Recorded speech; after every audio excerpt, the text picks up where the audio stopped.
orang mukmin dalam hidup dia, dia sentiasa pada diri dia jaga. Yang ni kalau aku buat dosa. Kalau aku buat macam ni dapat pahala. Aku buat yang ni, dalam hidup dia diikat dengan 5 hukum tadi. Sama ada haram, halal, kemudian makruh, kemudian sama ada harus ataupun sunat. Ni hukum ni tak boleh lari dalam hidup orang mukmin. Terpenjaga dan menjadi kemarau dalam hidup orang mukmin. Kemarau ni maksudnya apa dia? Kita tidak sebebas mereka. Mereka boleh kaut semua. Yang riba pun mereka kaut. Mereka boleh ambil semua benda yang mereka nak ambil. Mereka tak peduli. Tidur dengan siapa, minum dengan apa, makanan apa. Ni orang kafir. Tapi orang mukmin tak. Orang mukmin dalam hidup dia, yang ni boleh, yang ni tak boleh. Yang ni dibenarkan, yang ni tak dibenarkan. Ini sifat orang mukmin.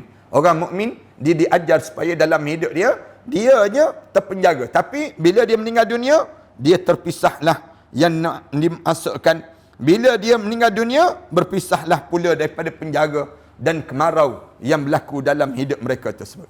سنخوض معاركنا معهم وسنمضي جموعا نردعهم ونعيد الحق المغتصب وبكل القوة ندفعهم وبكل القوة ندفعهم. Assalamualaikum warahmatullahi taala wabarakatuh. Alhamdulillahirabbil alamin. Wassalatu wassalamu ala asyrafil anbiya'i wal mursalin wa ala alihi wa sahbihi ajma'in. Subhanaka la ilma lana illa ma 'allamtana innaka antal alimul hakim. Rabbi shrah li sadri wa yassir li amri wahlul 'uqdatam min lisani yafqahu qawli.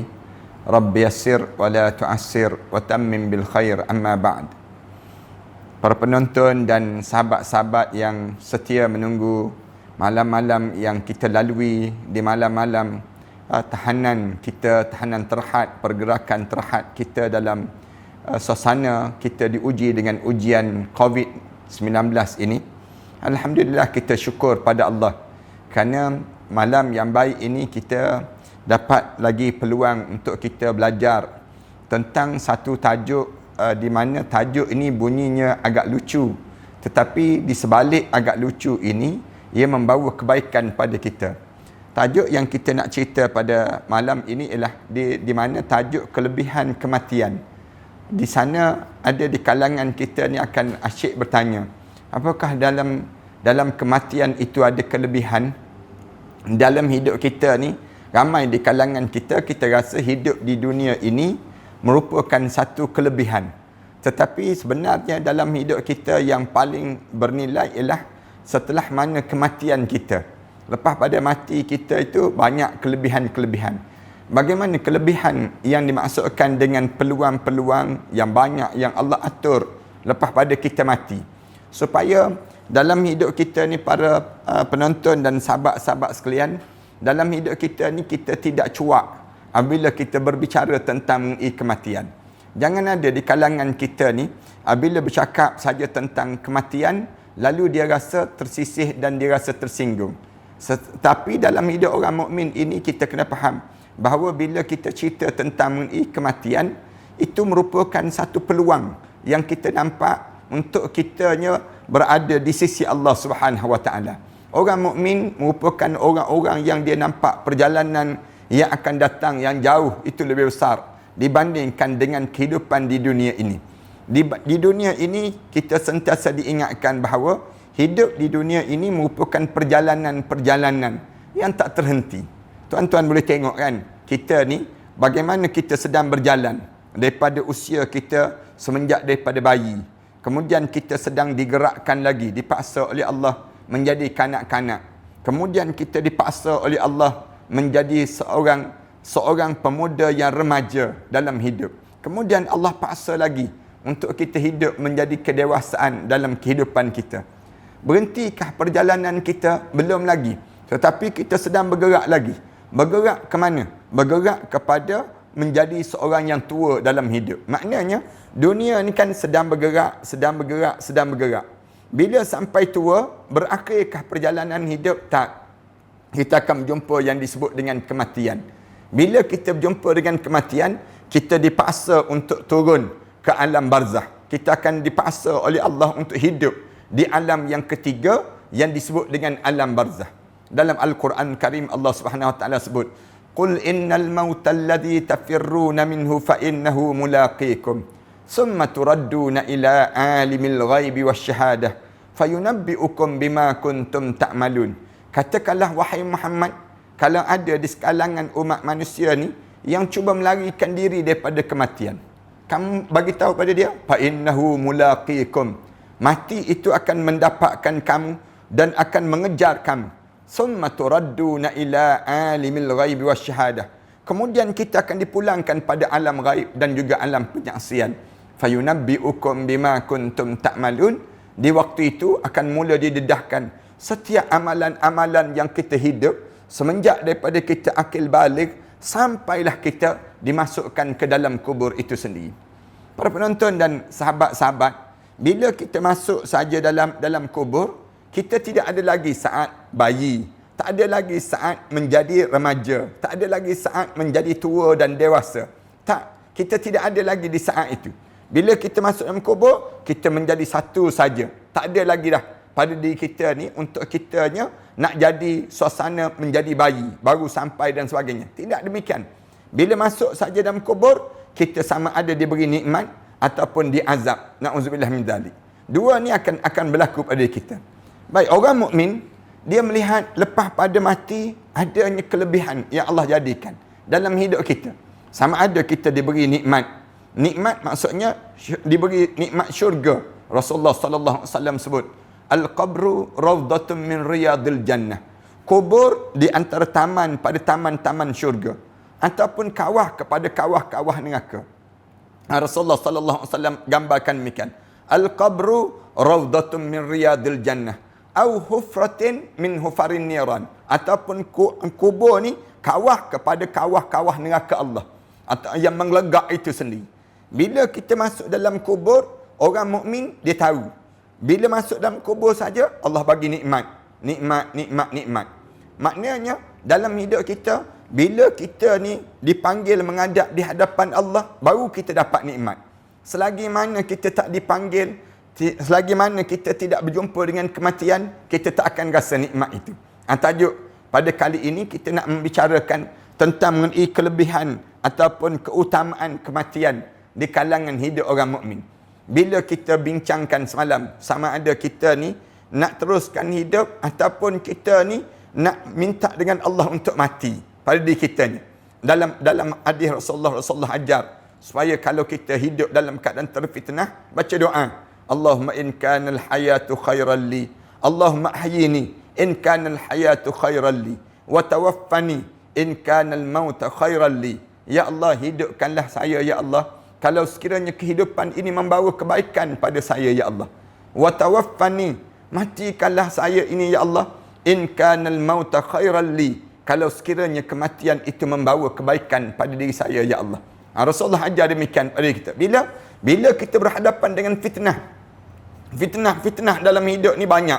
Fitnah bila kita tak boleh tegakkan amal ma'ruf nahi munkar. Bila kita hidup dalam keadaan yang bila kita ada menjadikan kesusahan pada keluarga-keluarga kita dan sebagainya. Lalu di saat tersebut kita baca doa, ya Allah, matikanlah saya ya Allah kalau sekiranya kematian itu membawa kebaikan dalam hidup ini ya Allah. Kemudian hidupkanlah saya ya Allah kalau kehidupan ini membawa kebaikan pada orang lain yang hidup atas muka bumi ini ya Allah. Ini di antara doa-doa kita lah. Doa-doa waktu mana kita bertembung di antara nak hidup ke nak mati. Lalu dalam keadaan demikian Allah ajar kematian yang disebut dalam hadis Rasulullah sallallahu alaihi wasallam, bila saat kita nampak Allah lah yang terbaik memberi keputusan pada kita. Hidup ni membawa fitnah, misal contohnya. Hidup ni membawa kebaikan, misal contohnya. Kalau membawa kebaikan, hidup ini teruskanlah hidup lebih baik. Kalau sekiranya hidup kita ni membawa fitnah, kadang-kadang kan ada ibu-ibu ataupun ayah-ayah, dia tengok anak-anak dia mula bertengkar di kalangan anak-anak. Abang lah yang jaga mak, abang lah yang, kemudian abang pula sebut pada adik dia, engkau lah yang jaga mak, mak ni patutnya kamu jaga, kamu adik kan, abang banyak kerja, disebut demikian. Mak ni dengar. Satu ketika ibu ni dengar. Ya Allah, dia angkat tangan. Dengar je anak-anak dah mula berkelahi. Berebut di kalangan mereka berkelahi. Saling tolak menolak untuk menjaga aku. Menjaga hidup ni. Bila demikian, ibu ni angkat tangan. Baca doa. Allahumma in kana al-hayatu khairan li. Ya Allah, Allahumma ahyini. Ya Allah, hidupkanlah saya, ya Allah. Kalau kehidupan ni membawa kebaikan dalam hidup saya. Wa tawaffani, matikanlah saya, ya Allah. In kana al-mauta khairan li. Kalau mati itu lebih baik berbandingkan dengan hidup, anak-anak berkelahi di kalangan kita. Biarlah kita mati. Di saat mana kita mati, tenang anak-anak kita meneruskan perjalanan hidup mereka ini sendiri. Ini nak sebut ada keadaan-keadaan demikian. Tuan-tuan, kalau tuan-tuan berlaku demikian, tuan-tuan dosa, tuan-tuan. Kalau sampai peringkat mak ayah kita dah mula baca doa. Baca doa, baik matilah. Kerana anak-anak ni tak pandai dah nak jaga kami. Patutnya kita ni, lagi ayah kita, ibu kita lagi berusia, lagi kita berebut nak jaga. Tapi ramai kalangan kita ni, lagi mak ayah berusia, lagi mak ayah ni semakin tua, banyak je penyakit-penyakit mereka, saling tolak menolak. Ini satu sikap yang tak sepatutnya ada di kalangan kita. Ini kita bincang, semalam kita dah bincang dalam tajuk demikian. Hari ini kita nak sebut, manakala kita, dalam hidup kita ni, di sana ada kelebihan. Jangan kita rasa gusar. Jangan kita rasa, mati. Kalau mati ni, lepas pada ni, nak buat macam mana lepas pada ni kita, mula pada diri kita, rasa galak pada diri kita. Jangan. Kita kena letak dalam diri kita, di sebalik kematian itu ada keuntungan. Di sebalik kematian itu ada kelebihan yang Allah sediakan. Yang ni tajuk yang kita nak bincang pada kali ini. Nak sebutnya gambaran bagaimana tajuk tentang bagaimana kelebihan terhadap kematian itu sendiri. Para alim ulama berpendapat kematian itu bukan bererti ketiadaan sama sekali. Siapa-siapa yang dia faham bahawa bila mati lenyap, hilang, macam bila kita tengok yang disebut dengan benda yang berasid, kita corah je, yang disebut dengan bahan berasid itu hilang terus. Begitu. Bila kita mati, reput, jadi hilang, jadi debu. Begitu. Tak. Bukan demikian. Bukan juga kefanaan. Dia bukan satu benda. Bila mati ni, dia jadi fana. Fana ni jadi hancur, jadi lebu. Jadi debu begitu. Tidak. Akan tetapi kematian itu hanyalah keterputusan dan keterpisahan roh dan juga badan saja. Kena ingat, bila kita mati-mati ni apa dia? Mati-mati ni maksudnya bila keluar saja tubuh badan kita, roh ni keluar, maka di waktu itu kita mulalah mati. Bermula daripada mana kita mati? Bermula daripada roh keluar daripada mata kita, mula menghadap di hadapan Allah, keluar sikit demi sedikit. Dalam hadis Rasulullah sebut, malaikat-malaikat ni saling sambut menyambut roh-roh orang mukmin. Sambut ni di antara satu sama lain ni saling sambut, tampung menampung sambil diusap dengan bauan kasturi dan dimasukkan ke dalam bekas. Dan masuk saja dalam bekas yang warna putih berbau wangi. Ni roh orang mukmin. Dan malaikat-malaikat ni sejauh mata memandang yang sedang berdiri saling tampung menampung roh orang mukmin. Sambil masing-masing sebut, beruntunglah roh ini hidup dalam keadaan saleh dan mati dalam keadaan saleh. Tapi bagi roh yang tidak mukmin, bila keluar daripada mata dia tersembur. Bila tersembur keluar roh ni daripada mata orang mukmin ini sendiri, bila keluar tersebut, bom busuk daripada roh orang yang tidak mukmin, orang yang zalim, orang munafik, orang yang buat dosa, orang kafir. Ni kelompok yang dia tak bersedia untuk menghadap di hadapan Allah Subhanahu Wa Taala. Saat mana keluar saja roh ni daripada mata dia sebut, masuk dalam bekas yang warna hitam. Bau busuk Allah sajalah yang tahu. Bau busuk ni Rasulullah sallallahu alaihi wasallam sampai peringkat dalam satu riwayat, Rasulullah ambil kain ridak Rasulullah tutup kain hidung Rasulullah sallallahu alaihi wasallam. Nak sebutnya busuk sungguhlah keadaan yang berlaku ini. Kemudian bila masuk dalam bekas yang warna hitam tu, kemudian dipukul dan dipalu bekas tersebut, kemudian naik ke atas. Waktu mana naik ke atas, waktu itulah dalam keadaan yang kita mula berhadapan dengan kematian. Naik saja kedengaran di langit yang pertama. Kemudian ketukan pintu langit yang pertama, yang kedua, yang ketiga, yang sampai menghadap di hadapan Allah, kedengaran di arasy Allah sebut, tentukan dia dalam syurga Illiyin. Mudah-mudahan orang mukmin, insya-Allah. Mudah-mudahan semua penonton sekalian. Bagi orang yang tidak mukmin, kedengaran di arasy Allah sebut, tentukan dia di kalangan ahli neraka.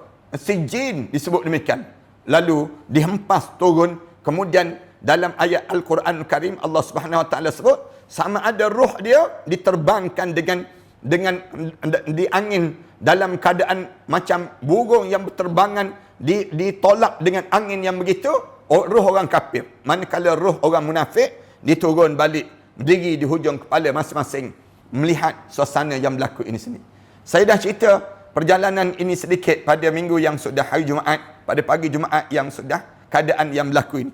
Walaupun sekalipun saya nak sebutnya, bila ditanya apa yang disebut dengan hakikat kematian itu, terpisah saja roh daripada badan dan pengertian keadaan dan perpindahan daripada satu tempat ke satu tempat yang lain.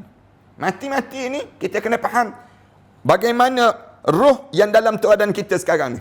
Bila tuan-tuan ketuk badan tuan-tuan ini, tuan-tuan tampar muka tuan-tuan dan ibu-ibu, kalian bila kita rasa, semua yang kita rasa tu ada roh, dia panggil. Bila saat mana roh ni keluar, ketuklah, tamparlah, tak rasa dah pada diri kita. Kerana apa dia? Kerana yang dah keluar dah roh daripada jasad seorang tersebut. Bilal Ibn Sa'ad dalam sebuah nasihatnya berkata, wahai sekalian manusia yang masih hidup, sesungguhnya engkau semua tidak diciptakan untuk sebuah kefanaan, melainkan untuk keabadian. Engkau semua akan berpindah daripada satu kampung ke kampung yang lain pula. Ini disebut demikian. Jangan kamu ingat kamu akan hidup untuk dunia sampai bila-bila. Jangan. Tapi kamu sedang berpindah. Sekarang kampung dunia. Sekejap lagi kamu masuk di kampung barzah. Sekejap lagi kamu akan bangkit di kampung akhirat. Sekejap lagi kamu akan melalui titian sirat. Dan kemudian lepas tersebut, kamu akan masuk ke dalam syurga. Na'udzubillah min dzalik, dihumban ke dalam neraka Allah Subhanahu Wa Taala. Yang disebut. Lalu dalam Islam diajar bahawa kamu jangan nampak mati itu satu benda yang menyakitkan kamu, tidak. Jangan. Bahkan kamu kena ingat, bila kamu mati saja, Jabir daripada Al-Hasan bin Ali menuturkan bahawa Rasulullah sallallahu alaihi wasallam bersabda, kematian itu adalah tumbuhan wangi bagi setiap mukmin. Rasulullah sallallahu alaihi wasallam sebut, bila kamu mati, kamu seolah-olah kamu dapat satu kewangian yang indah. Kerana apa dia? Kerana hidup atas dunia ni penuh dengan kepahitan, penuh dengan kepayahan. Bila kita masuk dalam kubur, wangi je terus. Wangi apa? Wangian bauan daripada syurga Allah. Bauan kasturi, bauan mis, disebut demikian. Kenapa kita dapat wangian demikian masuk dalam kubur ni? Bila kita masuk dalam kubur ni, kita dapat wangian ini. Jawabnya kerana amalan-amalan kita yang kita buat di atas dunia ini menolong kita dan membantu kita waktu mana kita dalam kubur nanti. Rasulullah sallallahu alaihi wasallam sebut, kematian adalah tumbuhan wangi bagi seorang mukmin. Orang mukmin, sebagaimana kita dapat benda yang wangi, macam mana muka kita? Seronok, kita akan nampak kegembiraan. Kerana apa dia? Kerana kita nampak kewangian. Kita dapat benda yang wangi, kita akan cium, kita akan pegang. Kerana apa dia? Kerana yang disebut dengan kewangian. Tapi sebaliknya, bagi orang yang tidak mukmin, bila dia dapat kematian, itulah satu penyeksaan, permulaan pada seksaan setelah mana dia menghadap di hadapan Allah Subhanahu Wa Taala. Kemudian disebut lagi, Siti Aisyah menuturkan bahawa Rasulullah sallallahu alaihi wasallam pernah bersabda, kematian merupakan harta rampasan perang. Rasulullah sebut demikian. Mati-mati ini satu harta rampasan perang. Bagaimana kamu dapat harta rampasan perang? Seronok kan orang yang dapat harta rampasan perang. Dia perang dapat harta rampasan perang tersebut. Suka di kalangan kita. Kemudian merupakan musibah. Kematian merupakan musibah. Kemiskinan merupakan masa yang lengang. Rasulullah sallallahu alaihi wasallam mula sebut, kematian merupakan musibah yang disebut dengan ujian bagi mereka tersebut. Bagi yang gambaran demikian. Kemudian dia akan jadi harta rampasan perang bagi orang mukmin. Menjadi kematian merupakan musibah bagi orang kafir. Bila mati je orang kafir, habis nikmat. Habis nikmat. yang dimiliki atas dunia. Tak ada lagi dah. Nikmat ini akan berterusan ke dalam kubur? Tak. Dia tak akan berterusan. Kemiskinan merupakan masa lengang dalam hidup kamu. Kekayaan merupakan siksaan dalam hidup seseorang. Siapa-siapa yang Allah jadikan ujian dalam hidup dia miskin, Rasulullah kata, itulah nikmat-nikmat yang Allah kurnia pada dia. Kerana bila dia miskin, lengang dalam hidup dia. Bila dia tak ada apa-apa, dia nak buat apa pada diri dia? Dengan dia tak ada apa-apa, dia tak ada tanggungjawab. Dia tidak ada yang disebut dengan tekanan, bebanan untuk nak menyimpan harta. Manakala orang kaya, kekayaan merupakan seksaan. Rasulullah sebut. Kaya, kalau kamu tak ada ilmu, seksa kamu. Kamu tak ada iman, lagi seksa dengan kekayaan kamu. Orang yang ada harta banyak, lagi banyak harta dia, menjadi seksaan pada diri dia dengan kekayaan dia. Sedangkan akal, Rasulullah sallallahu alaihi wasallam sebut, akal merupakan cahaya. Cahaya dari Allah Subhanahu wa taala. Siapa-siapa yang dia menggunakan akal dia, itu satu cahaya yang Allah kurniakan padanya. Kebodohan merupakan kesesatan. Rasulullah sebut. Siapa-siapa yang bodoh, dia akan berterusan dalam keadaan kesesatan. Kezaliman merupakan penyesalan. Siapa-siapa yang buat zalim, dia akan menyesal dalam hidup dia. Tak kira lah, sekarang akan datang, penyesalan itu akan datang. Allah Subhanahu Wa Taala akan jadikan penyesalan pada mereka tersebut. Macam kita sekarang ni lah. Tak rasa sesal ke tuan-tuan? Bila Allah jadikan COVID-19 ini, Allah jadikan pada kita ni dengan musibah seperti ini. Sesal kan? Banyak kita sesal. Kita akan sibuk tanya, kenapa di awal-awal, mula-mula masuk COVID-19 tu, kita tak tahan terus? Kenapa? Kenapa kita tak lockdown terus? Senang cerita. Ataupun kita buat tahanan pergerakan terhad kita ni. Kenapa kita tak buat terus di waktu tersebut? Menyesal lah. Ada yang di kalangan kita kata, dulu bila saya pernah tulis, mintalah supaya tahan daripada pelancong ni masuk ke dalam negara kita ni. Jangan benarkan lagi pelancong masuk kerana kita ada virus yang cukup bahaya. Jawapan kerajaan dahulu, dia jawab apa dia? Dia kata tidak berbahaya. Dan kita boleh terkawal lagi, kita boleh kawal. Kita boleh, bahkan ada masjid yang tutup, tak benarkan pelancong datang masuk dalam masjid tersebut. Tiba-tiba seorang bekas menteri di waktu tersebut, dia kata apa dia? Buka balik masjid tersebut. Benarkan masjid ni masuk. Masuknya pelancong tersebut. Dia kata jangan tutup. Lalu menyebabkan di waktu ini berlaku perbalahan sesama kita ini sendiri. Nak buka ke tutup? Kemudian dalam keadaan sebegitu, merebak sehingga akan merebak dengan keadaan yang terlampau sukar untuk kita nak kawal ini, sehinggalah dikeluarkan perintah tahanan PKP kita ini. Bila keluar saja PKP ini, baru kita rasa penyesalan yang amat sangat pada diri kita ni.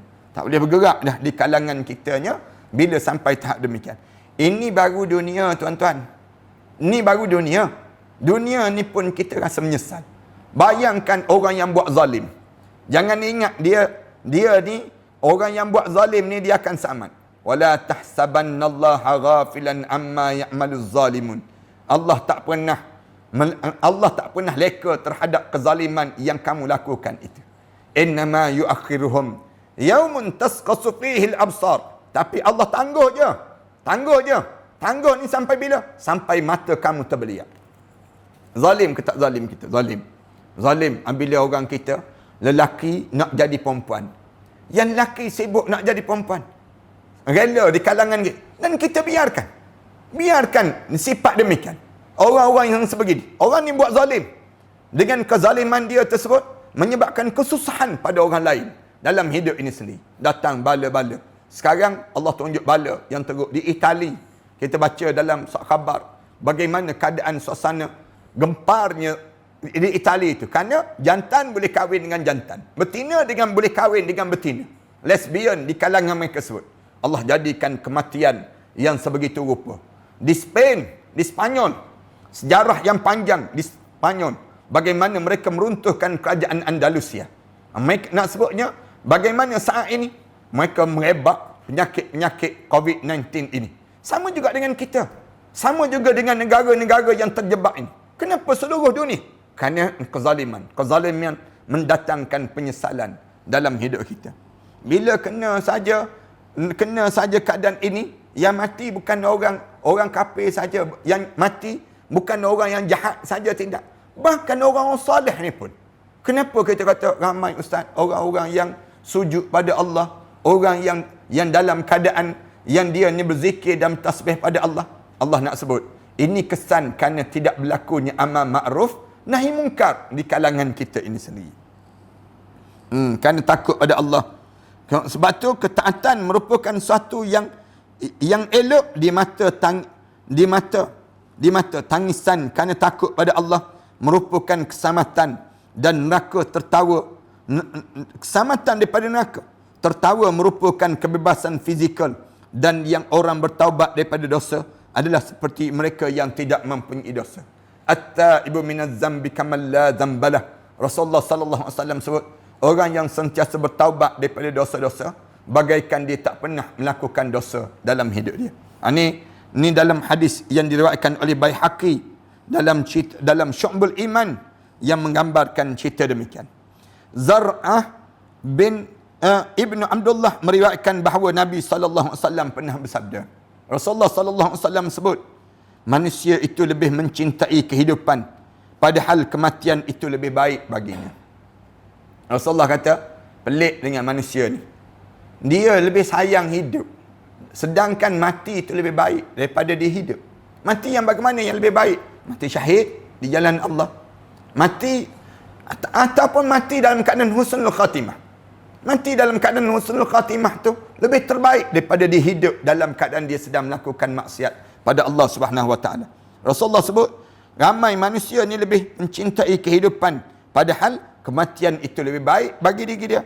Manusia juga lebih mencintai harta yang banyak padahal sedikit harta itu lebih sedikit hisabnya di hadapan Allah Subhanahu wa taala nanti. Ini cara demikian. Rasulullah kata, perangai manusia ni di antara hidup dengan mati, dia suka hidup lagi. Padahal di sebalik mati itu jauh lebih baik daripada dia hidup. Kita akan sebut sikit lagi. Manakala antara harta yang banyak dengan tak ada harta. Dia kata nak harta yang banyak dibandingkan dengan tak ada harta, miskin misal contoh. Padahal Rasulullah kata miskin tu lebih baik daripada harta yang banyak, kerana harta yang banyak lalu menjadi berat dia di hadapan Allah Subhanahu wa taala nanti. Untuk disoal. Bila disoal oleh para malaikat, malaikat tanya banyak je. Rumah kamu berapa buah? Kereta kamu berapa buah?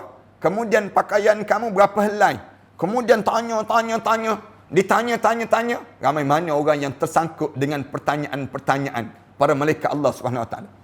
Dibandingkan dengan orang yang dalam hidup dia diuji dengan ujian kesusahan. Orang yang susah di akhirat nanti kan, saya biasa sebut, orang yang susah ni Allah nak tanya apa soalan pada dia. Tanya dia, televisyen ada televisyen.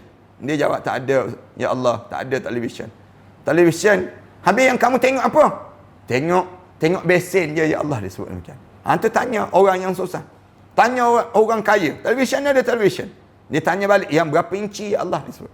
Tu Allah tak tanya lagi, astro ada astro. Beyond ke tak beyond astro kamu? Sebulan kamu bayar. Tu Allah tak tanya lagi tentang Unify. Belum lagi Allah tanya tentang Netflix. Belum lagi Allah tanya soalan-soalan yang berkait dalam hidup kita ni. Tanya soalan-soalan yang demikian menyebabkan di waktu ini menjadi kesukaran untuk menjawab. Rasulullah sallallahu alaihi wasallam sebut, padahal sedikit harta itu lebih sedikit hisabnya bagi dirinya di padang mahsyar Allah Subhanahu wa taala. Bila kita sikit pertanyaan-pertanyaan. Abu Qatadah menuturkan bahawa pernah ada seorang jenazah yang dihantar ke kubur dengan melintasi Nabi sallallahu alaihi wasallam. Ada satu jenazah lalu. Abu Qatadah dia cerita, ada satu jenazah yang lalu di hadapan Rasulullah sallallahu alaihi wasallam. Lalu Rasulullah sallallahu alaihi wasallam dia melintasi di hadapan Rasulullah. Lalu Rasulullah bangun dan Rasulullah sebut. Rasulullah bersabda terus, mustarah wa mustarah min. Rasulullah jawab demikian. Rasulullah kata, berehatlah dia ataupun direhatkan ke atasnya.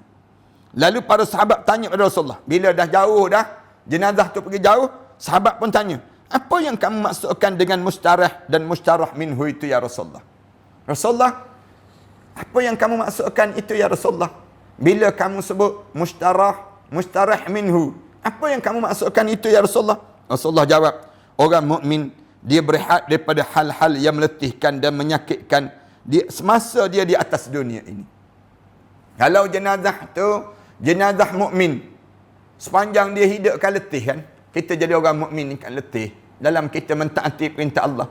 Letih kita. Pagi bangun dah subuh, bangun dah. Kadang-kadang sebelum subuh tu dah bangun dah. Bersiap dah pada diri kita. Semayang subuh. Lepas semayang subuh berzikir dalam hidup kita. Lepas tu berkejaran nak cari rezeki. Kemudian balik petang. Misal contoh dalam hidup kita. Penat dalam hidup kita. Bekerja pula pergi ke masjid. Mendengar majlis ilmu.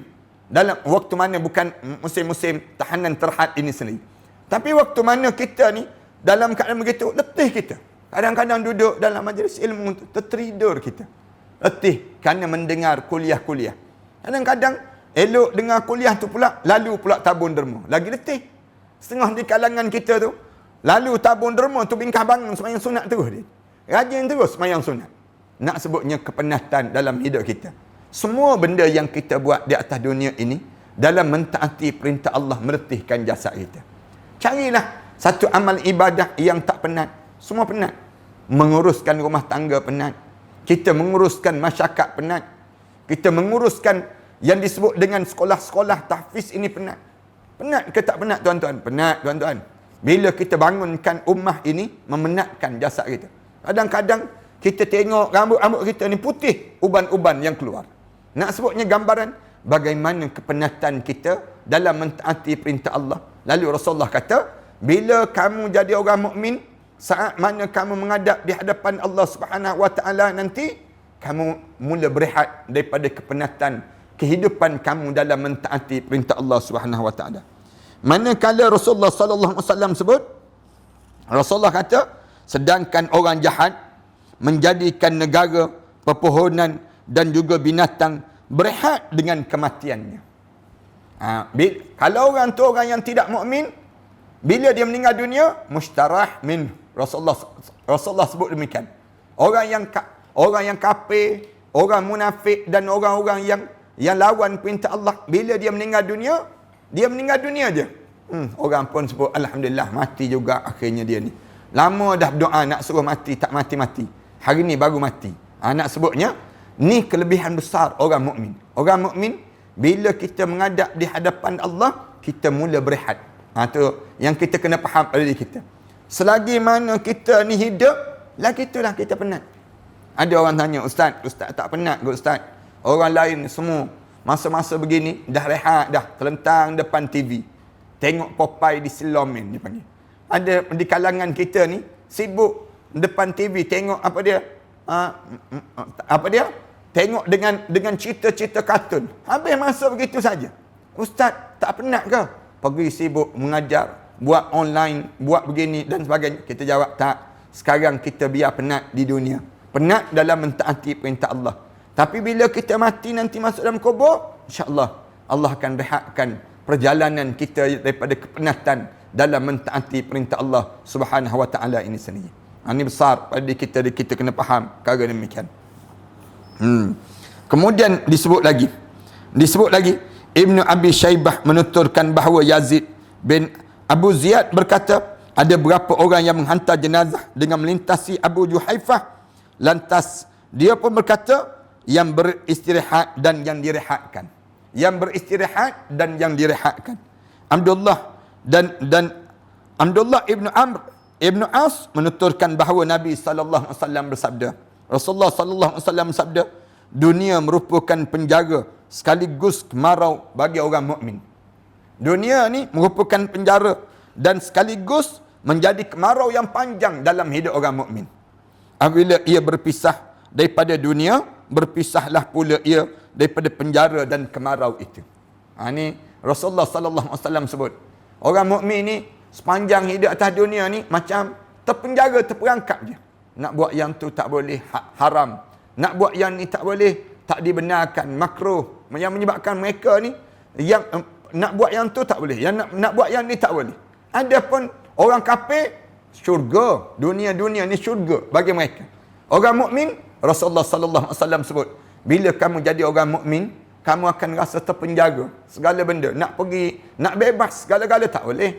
Malam-malam orang lain pergi ke tempat-tempat yang maksiat dan karaoke dan sebagainya, tempat tari menari, orang mukmin tak. Orang mukmin dalam hidup dia sentiasa pada diri dia jaga. Yang ni kalau aku buat dosa. Kalau aku buat macam ni dapat pahala. Aku buat yang ni, dalam hidup dia diikat dengan 5 hukum tadi. Sama ada haram, halal, kemudian makruh, kemudian sama ada harus ataupun sunat. Ni hukum ni tak boleh lari dalam hidup orang mukmin. Terpenjaga dan menjadi kemarau dalam hidup orang mukmin. Kemarau ni maksudnya apa dia? Kita tidak sebebas mereka. Mereka boleh kaut semua. Yang riba pun mereka kaut. Mereka boleh ambil semua benda yang mereka nak ambil. Mereka tak peduli. Tidur dengan siapa, minum dengan apa, makanan apa. Ni orang kafir. Tapi orang mukmin tak. Orang mukmin dalam hidup dia, yang ni boleh, yang ni tak boleh. Yang ni dibenarkan, yang ni tak dibenarkan. Ini sifat orang mukmin. Orang mukmin dia diajar supaya dalam hidup dia aja terpenjaga. Tapi bila dia meninggal dunia, dia terpisahlah yang nak dimasukkan. Bila dia meninggal dunia, berpisahlah pula daripada penjaga dan kemarau yang berlaku dalam hidup mereka tersebut. Ibnu Al-Mubarak menuturkan bahawa Abdullah Ibnu Amr berkata, sesungguhnya dunia ini adalah syurga bagi orang kafir dan penjaga bagi orang mukmin. Perumpamaan seorang mukmin ketika mana dicabut nyawanya adalah seperti seorang yang berada dalam penjaga, lalu dikeluarkan daripada penjaga dia. Di waktu mana dia keluar, dia berlari daripada penjaga itu dan dia tersebar di atas muka bumi ini sendiri. Ini cara orang mukmin. Orang mukmin sepanjang hidup atas dunia ni macam dalam penjaga. Bila dia mati, dia masuk dalam saat seolah-olah dia keluar daripada penjaga dan dia bertebaran di atas muka bumi ini, berlari keriangan. Ini sifat orang mukmin. Yang menyebabkan orang mukmin bila sebut saja mati, sebut saja tentang mati, alhamdulillah, penatnya aku hidup atas dunia ini. Bila aku masuk dalam kubur nanti aku rehat dan aku rehat. Ini cara dalam hidup orang mukmin ini sendiri. Ubadah Ibnu Samit menuturkan bahawa Rasulullah sallallahu alaihi wasallam bersabda. Rasulullah sallallahu alaihi wasallam sebut, tidak ada satu nyawa pun di atas muka bumi ini yang mati. Sementara di sisi Allah dia mempunyai kebaikan. Maknanya Allah Subhanahu wa taala sebut tak ada seorang pun, tak ada satu nyawa pun di atas muka bumi ini yang mati, sementara di sisi Allah dia mempunyai kebaikan, menginginkan kembali menemui kalian di dunia ini. Orang mukmin ini disebutnya bila dia mati masuk dalam kubur, jangan ingat waktu mana dia masuk dalam kubur tersebut, kala mana dia berada dalam kubur, ditanya pada dia, nak hidup balik? Tak nak. Walaupun dia ada kebaikan di atas dunia, dia tak nak hidup pada diri dia. Dalam hidup dia memiliki kenikmatan dunia dan seisinya. Bila berada dalam kubur, nikmat hidup di atas dunia ni semua dimiliki dalam kubur itu. Allahu Akbar. Orang mukmin bila dia masuk dalam kubur tu, bila tanya nak hidup balik, tak nak hidup balik dah. Orang mukmin ni, tuan-tuan, ayah-ayah kita, arwah ibu kita, arwah nenek moyang kita, arwah-arwah jiran-jiran yang soleh masuk dalam kubur, tuan-tuan ingat mereka nak hidup balik? Tak nak dah. Kalau mereka orang soleh, bila mereka orang soleh, kerana segala nikmat-nikmat dunia tu sedang berkumpul di dalam kubur, kecuali orang yang mati syahid saja. Rasulullah sebut orang mati syahid, dia ingin kembali ke dunia dan terbunuh untuk kedua kalinya kerana dia telah mengetahui pahala yang diberikan oleh Allah kepadanya. Rasulullah sebut bila masuk dalam kubur, malaikat tanya terus pada kita, nak hidup balik?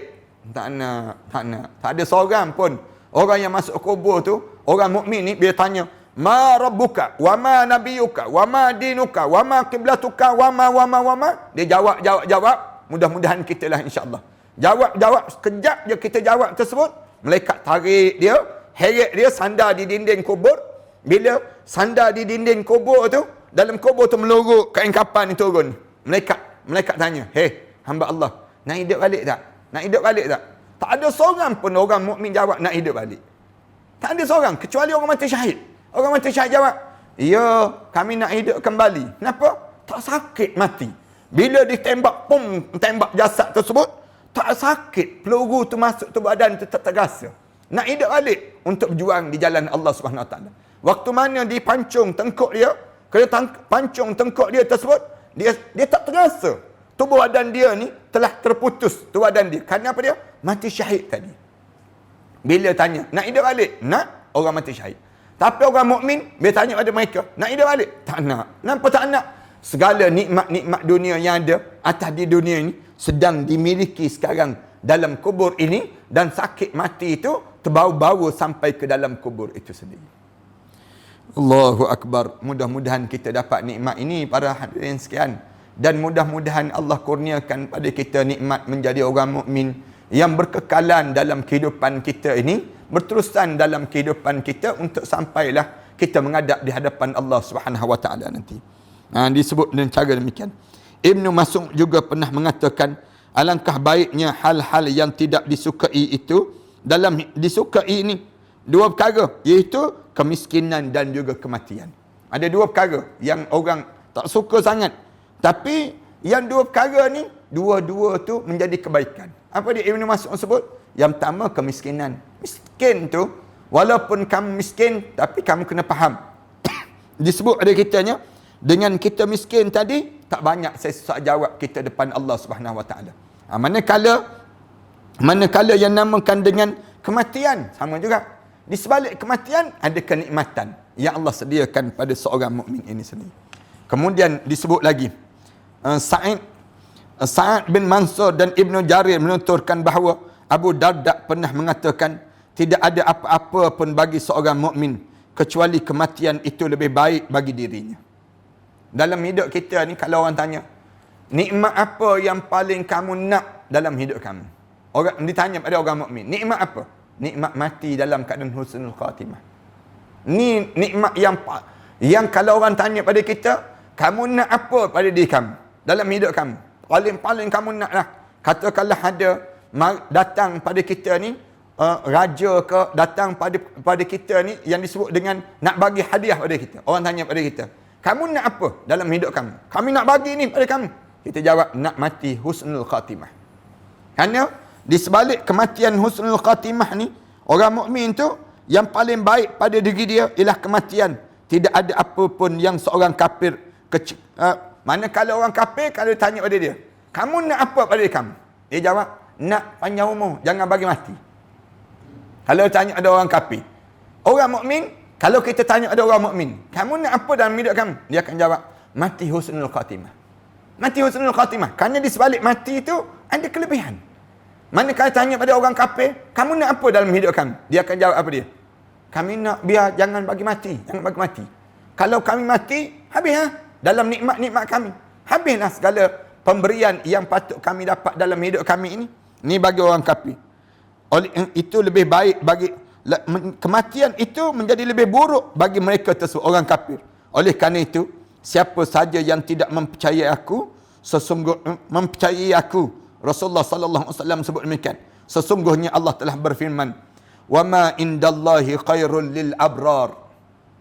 Allah sebut dalam Al-Quran Karim, apa yang berada di sisi Allah itu adalah lebih baik dan lebih yang terbaik di kalangan apa yang ada di atas dunia ni sendiri.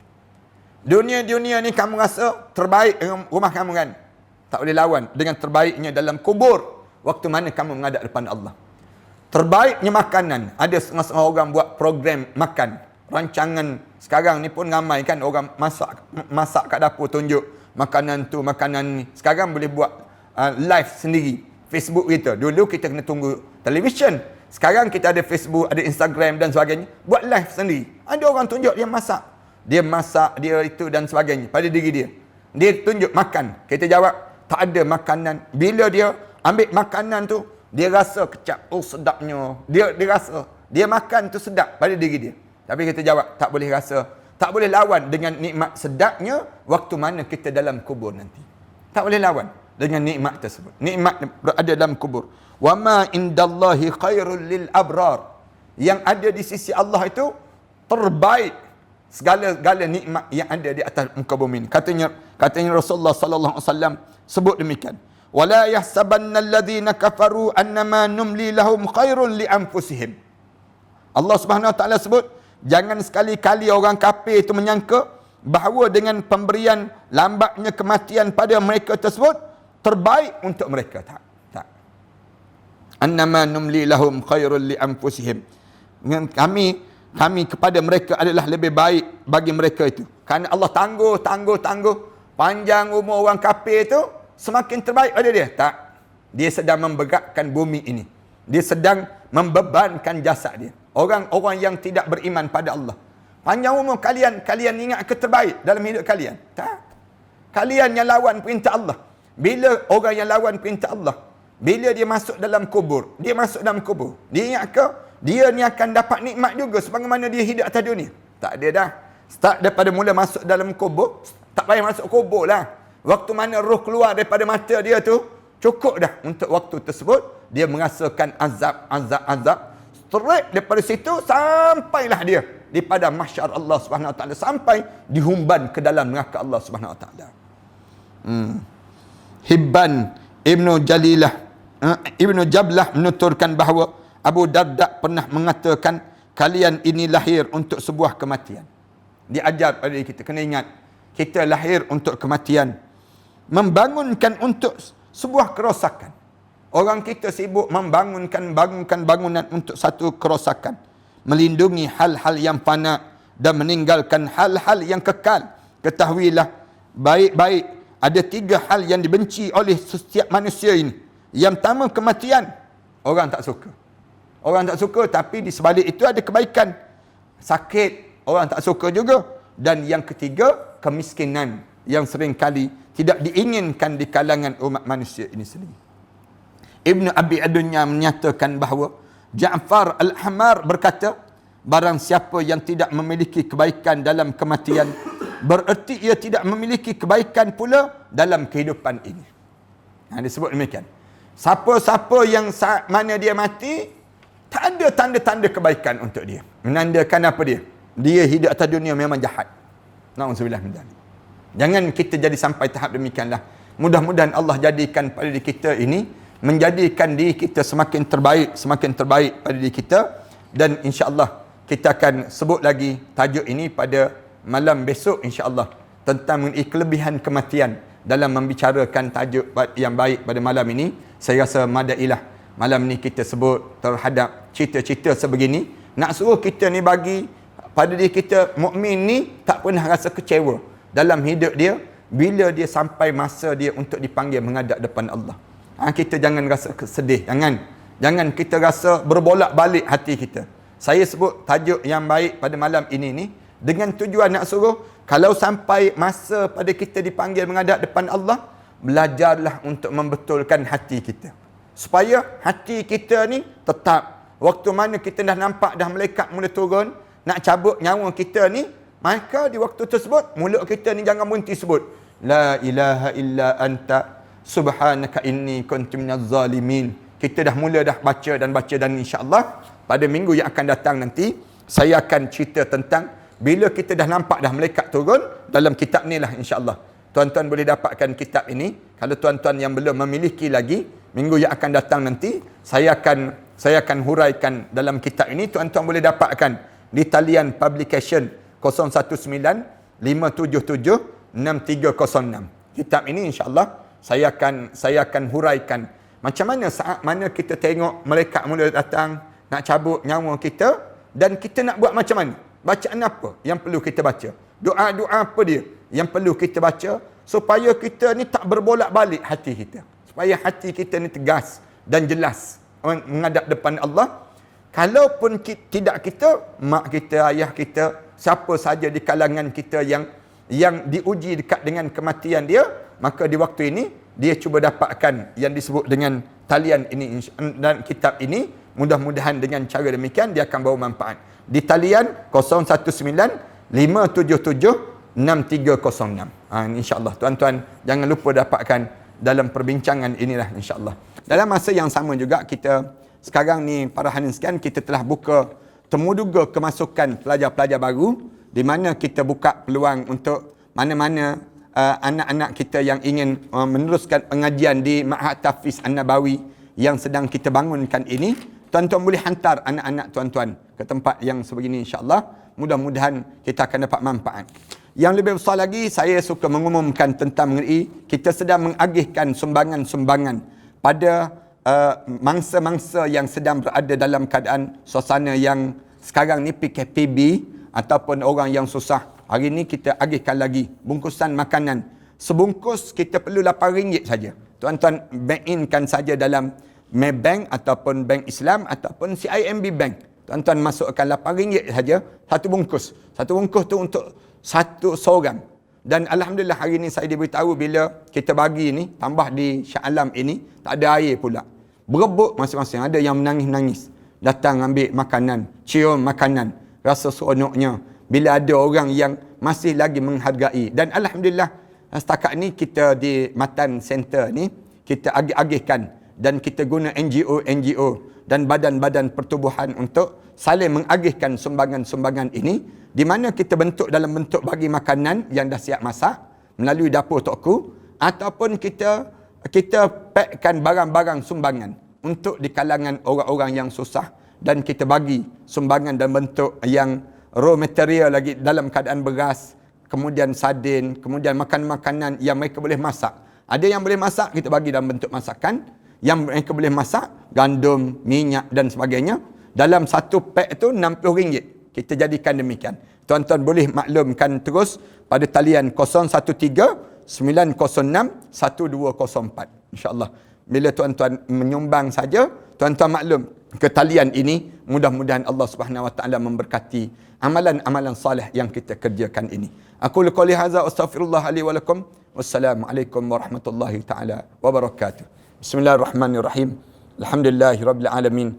Wassalatu wassalamu ala rasul amin wa ala alihi wa sahbihi ajma'in. Rabbana iftah bainana wa baina qaumina bil haqq wa anta khairul fatihin. Rabbana atina fid dunya hasanah wa fil akhirati hasanah wa qina adzaban nar. Alhamdulillahirabbil alamin.